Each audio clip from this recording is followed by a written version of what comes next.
మీ ఏం IT AI job అయితే join next it challenge. Job తెచ్చుకోండి, 5 లక్షలు తీసుకోండి. నమస్కారం, వెల్కమ్ టు ఐడ్రీమ్. నేను మీ సంగీత. జపాన్లో అమ్మాయిలు అబ్బాయిలను రెంట్కు తీసుకోవడం అనేది జరుగుతుంది. ఎందుకంటే వారితో కూర్చొని ఏడవడానికి, వారి బాధలో వారి కన్నీళ్లు షేర్ చేసుకోవడానికి. ఇందులో వాళ్ళ క్యాప్షన్ వచ్చేసి లిజనింగ్ హియర్ సైలెంట్ సపోర్ట్.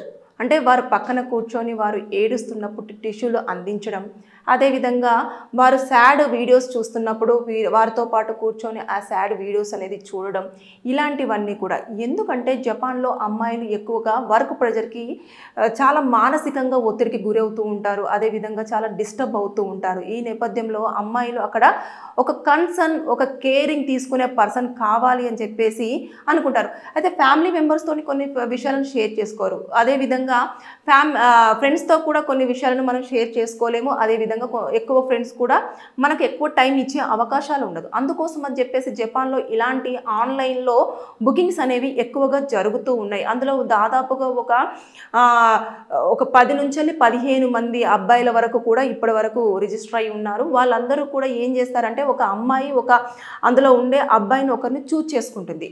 చేసుకున్న తర్వాత ఆ అబ్బాయికి బుక్ చేసుకుంటారు. గంటకి 8,000 రూపాయల చొప్పున ఇండియన్ కరెన్సీలో.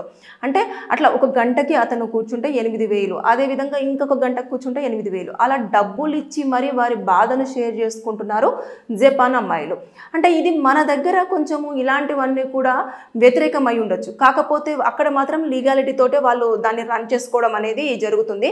ఇది రెంటె మెన్, అదేవిధంగా నూకు సూకి అని చెప్పేసి వాళ్ళ సైట్లో కూడా వాళ్ళు చూసుకుంటూ ఉంటున్నారు. అంటే ఇలాంటివన్నీ ఎక్కువగా జపాన్లో ఎందుకు అంటే ప్రెజర్ ఎక్కువ, వర్క్ ప్రెజర్ ఎక్కువ, మహిళలు ఏదైనా ప్రాబ్లమ్ని షేర్ చేసుకోవడం కోసం. అంటే ఇక్కడ వాళ్ళు ఈ అబ్బాయిలు ఎక్కడ దాన్ని డిస్కషన్ చేయరు. తర్వాత నెక్స్ట్ ఎందుకంటే అన్నోన్ పర్సన్, ఎవరికి సంబంధం లేని పర్సన్, డబ్బులు ఇస్తున్నారు, వాళ్ళ పని వాళ్ళు చేస్తున్నారు, వెళ్తున్నారు. ఇక్కడ మాటలు ఉండవు, ఏముండవు. ఇంకొకటి ప్రధానంగా నోట్ చేసుకోవాల్సింది ఏంటంటే, ఇక్కడ ఓన్లీ ఎమోషనల్ మన కేరింగ్ అది మాత్రమే, కన్సర్న్ మాత్రమే ఉంటుంది తప్పించి ఇక్కడ ఫిజికల్గా ఏ అటాచ్మెంట్ అనేది ఉండదు. ఫిజికల్ రిలేషన్షిప్ అసలు ఇక్కడ ఎట్టి పరిస్థితుల్లో కూడా ఆ కాలంలో కూడా కంపల్సరీగా ఉండడం జరుగుతుంది, అది ఉండదు.